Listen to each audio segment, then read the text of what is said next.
여러분 안녕하십니까? 빨간 상승의 맛 김영롱입니다. 네, 안녕하세요. 최인입니다. 높아져만 가는 인플레이션 압력 그리고 미국의 추가 부양책에 대한 기대들이 충돌을 하면서 오늘 시장 그야말로 오락가락하고 있습니다. 앞으로 챙겨봐야 될 것들이 정말 많은 시점인 것 같아요. 참 그런데 제가 되게 자주 요즘에 쓰는 표현들이기도 한데 방금 얘기해줬던 이유들 다 맞거든요. 네. 근데 이게 다 문제를 삼으려고 하니까 문제 삼는 거고 시장에 힘 자체가 없고 고점에 대한 불안감들이 좀 있다 보니까 그리고 수급이 집중되질 못하다 보니까 계속 답답한 증시가 이어지고 있습니다. 그렇다고 넋 놓고 있을 수만은 없고 이거 넋 놓고 있다가는 그냥 수익률 팍팍 깎아 먹는 거거든요. 요즘 시장 어떻게 대처해야 될지 저희들도 많은 고민과 함께 전략들 준비했으니까요. 오늘도 끝까지 함께 하시면서 좀 수익률 전략 방어 잘 하셨으면 좋겠습니다. 네, 들어가 보겠습니다. 빨간 상승의 맛 시작합니다.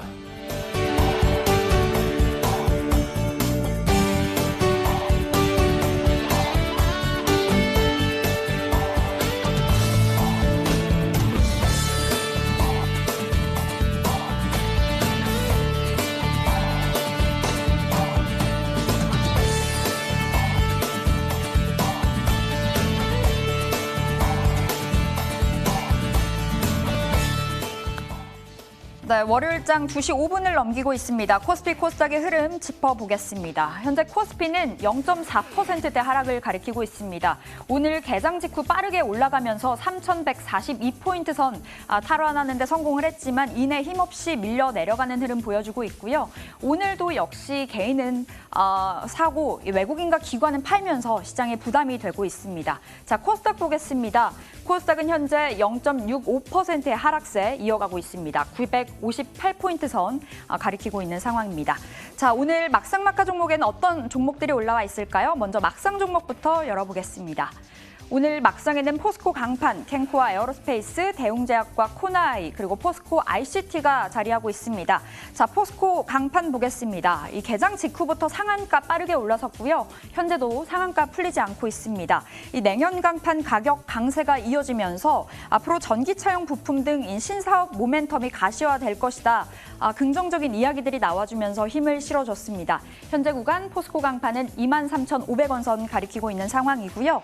요즘 우주항공주도 계속해서 핫한 흐름을 이어가고 있습니다. 이 캔코아 에어로스페이스도 장중 상한가 올라섰고 역시나 장중 상한가 풀리지 않고 있는 흐름입니다. 미국 블루오리진의 차세대 로켓 엔진 프로젝트에 참가를 한다라는 소식이 호재로 작용을 해주었는데요. 현재 16,400원 선에서 거래 이어가고 있습니다. 자, 마카 종목 열어보겠습니다. 에이스토리아와 금호석유, FNF, 그리고 삼성 SDI, LNF가 올라와 있는데요. 자, 에이스토리 보겠습니다. 드라마 킹덤 이후에 대형 드라마 프로젝트를 또 한 번 준비를 하고 있습니다. 이 글로벌 제작사로서 성장이 기대된다는 분석들이 나와주고 있지만 주가는 4거래일 연속 하락세를 이어가고 있습니다. 현재 5%의 하락세 이어가면서 37,000원 선 내려와 있습니다. 자, LNF 보겠습니다. 실적 개선 기대감으로 상승세였던 LNF가 고점 찍고 연일 내리막길을 걷고 있습니다. 외국인과 기관이 쌍끌이 매도를 해주면서 좀 주가에 부담이 되어주고 있는데요. 6거래일 연속 하락으로 현재 4% 가까운 하락. 75,100원 선 LNF 가리키고 있습니다. 자, 오늘 막상막하 종목 안에서 어떤 종목이 매력 있을지 하이투자증권 명동점 영업부 이창원 차장 만나 뵙겠습니다. 안녕하세요. 네, 안녕하세요. 자, 먼저 막상의 코나이 보겠습니다. 2월 초만 해도 2만 원대였는데 한 달 만에 4만 5천 원을 뚫고 올라섰습니다. 플랫폼 사업도 확대하고 부산 지역 확대로도 이 코나이가 쓰이게 됐는데 근데 여러 가지 모멘텀 이미 좀 선반영이 됐다 이렇게 봐야겠죠? 약간 그런 측면이 크다고 좀 보고 있고요. 47,000원대가 이제 전고점 그 신고가 라인이거든요. 47,800원이 신고가였는데 그 부분에서 이제 매물이 좀 나와서 46,000원 밑으로 좀 떨어지는 상황이고, 지난 19일에 그 작년 이제 재무제표에 대해서 적정 의견을 받은 감사 보고서를 제출을 하다 보니까 투자주의 환기 종목에서 이제 해제가 됐고, 그게 오늘부터 좀 적용이 된다고 볼 수 있겠고요.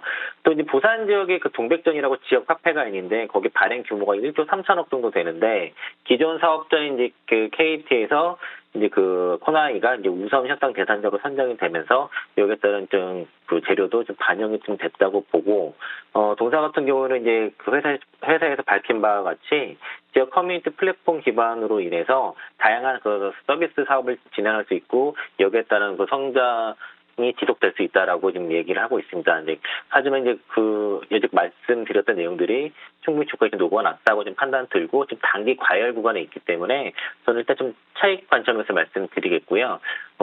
조정은 좀 더 나와야 된다 좀 보고 있어서 4만 원 이하 정도 조정이 오게 되면 그때부터 좀 접근할 수 있지 않나 이렇게 보고 있는데 현재는 좀 차익 관점에서 대응해보자 의견 드리도록 하겠습니다. 네, 코나이 그간 너무 빠르게 올랐습니다. 현재 4만 5천 원 넘겼다 보니까요. 일단 차익 실현 관점으로 대응을 해보도록 하겠고요. 4만 원 내려왔을 때 진입을 해보도록 하겠습니다. 자, 이어서 마카 종목 삼성 SDI 보겠습니다. 올해 이 전기차 배터리 부문 흑자 전환이 예상이 된다고 합니다. 그런데 외국인 기관 연일 매도하면서 주가 힘 못 쓰고 있는데요. 이렇게 하락할 때가 좀 비중 확대의 기회일까요? 어떻게 보세요? 조금 더 늘릴 수 있다고 좀 보고 있는데요. 그 삼성 SDI를 포함해서 뭐 LG 화학도 그렇고 지금 그 SK 이노베이션 배터리 종목들이 최근에 좀 박스권 흐름이 좀 들어가 있고 삼성 SDI는 4분기 실적 같은 거가 컨센서스 하회가 나왔는데 이는 이제 최근에 워낙 강세가 좀 진행이 되고 또 그 고객 관련돼서 포드 쪽에 그 전기차 화재로 인한 충당금을 설정을 좀 했거든요. 그런데 이제 포드의 어떤 전기차 화재로 인한 어떤 그 배상 가능성은 좀 없어졌기 때문에 거기에 대해서는 향후 좀 오히려 그 호재로 작용할 수 있을 거로 보고 있고요. 근데 올해 이제 그 전기차 배터리 쪽 특히 이제 이 비중이 한 20%, 작년에 15에서 올해는 2025년까지 50%까지 확대할 수 있다는 측면에서는 그 중장기적으로 좀 좋을 수 있는데 최근에 그 미 10년물 국채 수익률이 급증을 하다 보니까 성장주 쪽에서 했던 차익이라든가 좀 매도세가 좀 나오고 있고 대표적인 성장 섹터인 배터리 쪽에서 외국인들 매도가 좀 나오고 있다라고 그렇게 읽을 수 있을 것 같고요. 일단 좀 가지고 계신 분들은 여기서 좀 도망가기에는 좀 타이밍상 이게 좋지는 않다고 봐서 홀딩 의견 드리고 일단 타이밍 한 72만 원 정도, 한 72만 원 박스가 하단 쪽에서 조금 더 늘리게 되면은 거기서는 좀 접근 가능할 수 있지 않나. 저가 매수 한번 가담해 볼 수 있겠다. 한 72만 원 나이 한번 기다려 보자 의견 드리도록 하겠습니다. 네, 보유를 하고 있다면 홀딩 해보도록 하겠고요. 조금만 더 기다렸다가 72만 원 됐을 때 신규 진입해보도록 하겠습니다. 자, 이어서 이창환 차장의 관심주가 궁금합니다. 어떤 종목 있을까요? 최근에 이제 좀 기술주들이 성장주도 좀 밀리다 보니까 경기 민감주 쪽에서는 그래도 좋은 흐름인데 전에 한번 말씀드렸던 신세계 인터내셔널 오늘 좀 눌리봉 나와서 다시 한번 말씀을 드리겠고요. 그 4분기 실적이 이제 컨센서스 상회가 나오다 보니까 지난 이제 2월 9일에 한번 급등이 좀 나왔습니다. 장중에 한 6.54%까지 급등이 나와서 저도 그날 좀 일단 단기 차익을 하고서는 다시 좀 눌림목 한 18만 5천 원 이하 구간 좀 노려보고 있는데 일단 화장품 매출 쪽은 기존 비디비치라든가 연자 이런 기존 브랜드들은 전분기 대비해서 매출 성장이 비슷한데 그 럭셔리 화장품 특히 수입 화장품 매출이 급증을 해서 전년 동기 대비해서 80% 상승 증가를 했고요.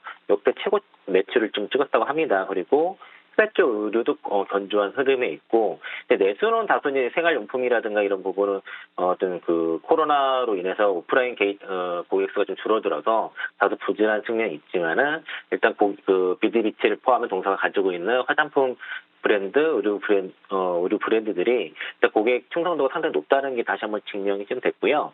올해 1분기부터는 기존에 제가 말씀드렸던 스위스 퍼펙션, 스위스의 명품 화장품 매출이 1분기부터 연결로 반영이 되고 그 스위스 퍼펙션 같은 경우에는 영국 왕실에서 좀 쓰고 있다고 하는데 그게 오늘 그 사업 본격화가 된다라는 이슈가 좀 나온 상태고 여기에 대한 기대감이 상당히 있습니다.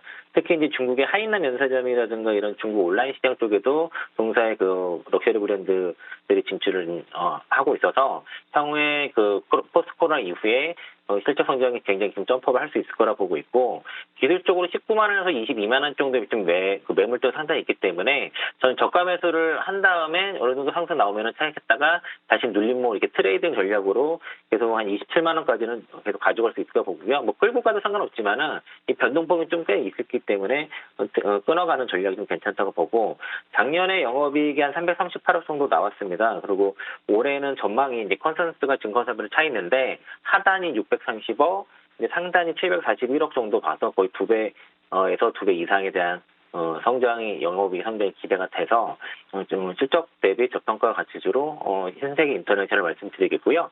18만 5천 원 이하 매수 타점 봐서 현재 18만 3,500원 현재가 매수 가능하다라고 보고 있고 목표가는 27만 원 드리는데 이게 이제 한 번에 가기는 어렵습니다. 이게 바닥에서 시작했기 때문에 겹겹이 좀 매물대가 있기 때문에 한번 수익률이 한번 10% 이상 좀 나오게 되면은 차익했다가 다시 눌림목하는 전략 말씀드리겠고요. 일단은 20만 원대 1차 보고서 차익 이후에 다시 눌림목 구간 오면은 다시 한번 의견 드리도록 하고 손절가는 17만 원 대응하도록 하겠습니다.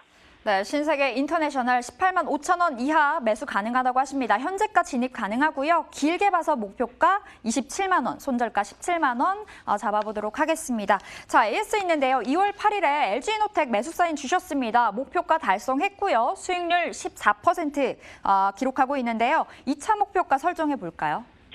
일단 저는 이게 20만 5천 원 이하 매수가를 드렸는데 20만 4,500원을 찍고서 지금 곧바로 올라왔거든요. 이제 대형주 같은 경우 이거를 지금 장이 길게 끌고 가기 쉽진 않아서 일단 차익 대응한 이후에 다시 눌림목 대응하시는 전략이 좀 더 유리할 거라 봐서 일단은 오늘 장에서 차익 대응 의견 드리도록 하겠습니다. 네, LG 이노텍 일단은 차익 실현 나서보도록 하겠습니다. 자, 이렇게 막상막하 하이투자증권 명동점 영업부 이창원 차장과 함께 봤습니다. 말씀 고맙습니다. 네, 고맙습니다.